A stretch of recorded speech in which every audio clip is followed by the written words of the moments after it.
Welcome to Law School Therapy. All right, so I love this comment because it actually highlights a very typical response when it comes to decision making. If you have learned how to make decisions only when you are down to the wire or you have no more options, chances are you operate at a very high capacity when you are either super stressed out or you have a bunch of other things to do and you need to make really quick choices. So if you're a type A person or an overachiever, this might feel familiar for you because essentially your nervous system has learned how to make decisions only when it feels some sense of fear.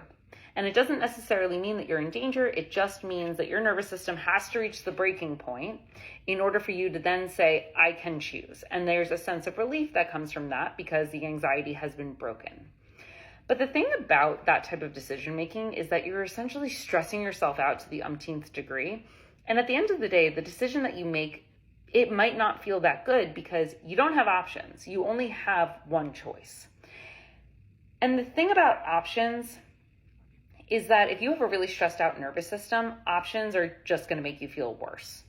But this is why the switch into active decision making becomes so critical.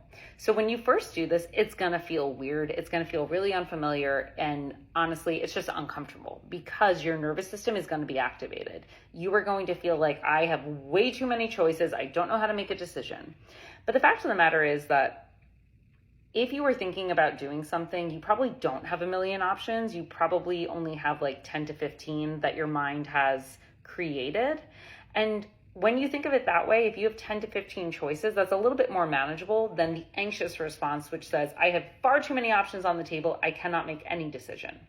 So what I like to do is essentially take stock of that 10 to 15 options. So what you're going to do is write down all of the possible scenarios of a decision that you want to make.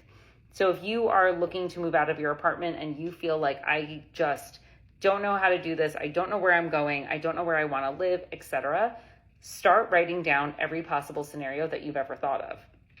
That can mean I'm leaving my apartment and I'm moving abroad. And then I'm leaving my apartment and I'm leaving the state, or I'm leaving my apartment and I'm moving in with roommates. And next to those statements, what you're going to do is you're going to rank it two ways. The first way is going to be a scale of 1 to 10 of how likely is it that this aligns with where I'm at in my life. The second thing that you're going to do is rank how much do I want this option. And what you're going to see is there's going to be a few options that immediately go off the table. So maybe at this point in your life, moving abroad is just not viable. And that's for a variety of circumstances in your life. So maybe we take that one out. But you might also see that moving in with roommates is also not a great option because it's not going to be happy. It doesn't align with where you are at mentally and emotionally. So out of the original 10 to 15, you might come back with maybe 2 to 3 options that are pretty okay. They align with the current conditions of your life. They also align with how you emotionally feel in a positive way. From that state, that is where you begin to ask yourself, which one of these 3 feels best? And the question that I like to ask is, if I didn't have any of these options, or if somebody was taking these away from me, which one would I miss the most? And that's where you're going to see which one feels better than the next. So once you've identified the option that feels the best, ask yourself what steps you can take on a day-to-day basis to get to that initial decision. This is not big sweeping gestures. This is little tiny things. And this is where the overwhelm is going to start. You might feel like, okay, I've decided that I want to stay in the state, but I don't want to live with roommates. I'm not going abroad and I want to pay for an apartment by myself. So I need to start looking.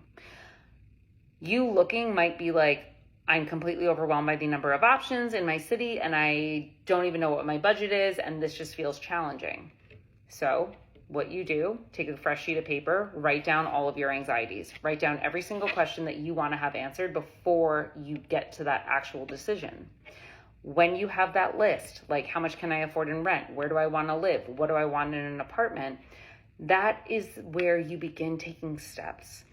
Try answering those questions first. What you are going to notice is if you answer one of those questions every single day, when it comes to making the decision, you are going to feel so much better because you haven't waited until the last minute. You haven't been backed into the corner. Your nervous system feels listened to because you are actively attuning to it every single day by activating a little bit of anxiety. That's the question we don't have the answer to.